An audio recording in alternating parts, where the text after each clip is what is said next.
On Star Citizen ship review videos on my YouTube channel, I talk about the various pros and cons of different ships, but I'm often asked by viewers about what I actually have in my own hangar, what I've chosen to spend money on. I'm Farrister, and in this video I'll talk about what ships I've bought and why I bought them. And if you've seen some of the ship reviews I've done, I always try to encourage buying ships in-game, and for the most part, I try to live up to that mantra, although, as you'll find out as we discuss my hangar, that doesn't mean I haven't spent more than my fair share on this game. But broadly speaking, my mindset behind this setup is that these ships will be the platform to let me unlock and purchase many other ships once the game goes live. And whilst I use the word fleet in the title, as is the custom for these types of discussion, I'm pretty clear in my head. I'll only be flying one of these ships at a time. And obviously, I'm sharing these as my own personal opinions and my own personal situation. Clearly, I would not recommend that anybody feel the need to go out and spend as much.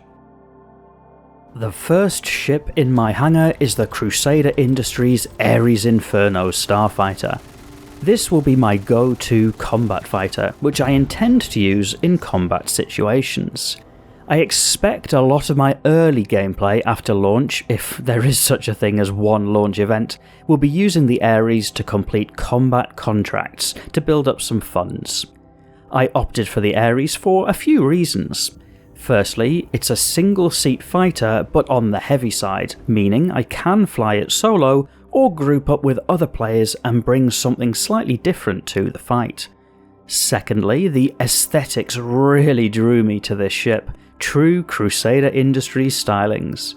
Thirdly, and I'm fairly well known for this amongst pilots I fly with regularly, I'm a big fan of the high rate of fire ballistic weapons, and boy, does the Ares deliver on this front. As I mentioned in my ship review, I'm mostly anticipating that I'll be running the Ares taking down legitimate contracts for small to medium multi-crew sized ships like Freelancers, Constellations and the like. The second ship in my hangar offers different capabilities. Also from Crusader Industries, it's the Hercules M2 Starlifter. I expect to use the M2 as a cargo hauler, which I can then use to fund the in-game purchase of other ships for other gameplay loops, for example a prospector for mining. I opted for the M2 for some of the same reasons as the Ares, as well as some slightly different. Firstly, I really like the looks of the ship, both inside and out. It feels rugged and military tested, but also at the same time feels classy and refined. Secondly, it's a decent sized hauler, with a cargo bay that is versatile, able to carry small ships and ground vehicles, but also the right amount of cargo. What I mean by that is that some of the smaller cargo haulers may struggle to make big sums of money, but some of the larger cargo haulers will be potentially incredibly expensive to operate or difficult to fly in some places. I'm expecting that the M2 sits somewhere in the middle of all that, which I'm hoping is a sweet spot for earning the sort of money I need to in order to unlock other ships in-game. Thirdly, it's mostly soloable, meaning I can be space trucking in my downtime, but also with some nice multi-crew options for one or two extra friends who may want to come along. So it sits in that nice spot of optionally solo, optionally multi-crew, with neither feeling forced or unduly hindered. Fourthly, the M2 variant is supposedly somewhat up-armoured on the base C2, which may be helpful if I end up in an unwanted combat scenario. And finally, the M2 looks to handle planet-side much better than some of the more specialised spaceborne haulers, which potentially makes for a greater scope of potential cargo destinations. So I've talked about a ship for solo gameplay, a ship to have options for either solo gameplay or multi-crew gameplay, and so it's fitting that the last ship in my hangar is for big group multi-crew gameplay, and that's the Aegis Javelin class destroyer. I expect to use this ship on a weekly schedule with a consistent group taking it out at the same time each week, similar to a raid type experience in many MMO games. As you might have guessed if you've heard me on other videos, I do not expect to operate this ship solo.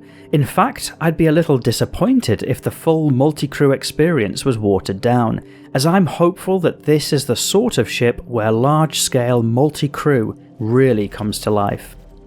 I opted for the Javelin because it's all there in one hull. Unlike some of the other larger ships, which may be much more about the smaller ships that they carry, the Javelin talks about being far more self-contained.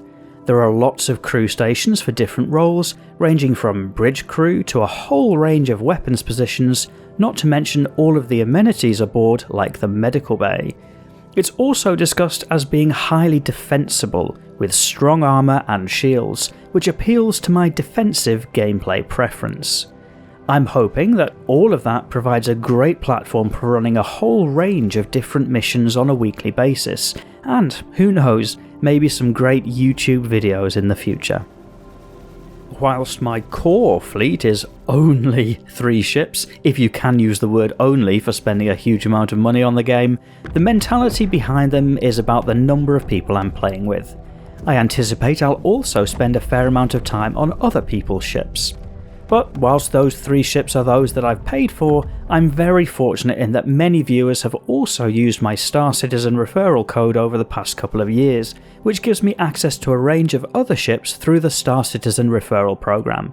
And all of that means I've got a great platform of different ships to use in order to continue making Star Citizen videos, so if you're not yet subscribed, you may want to jump on the bandwagon so as not to miss out.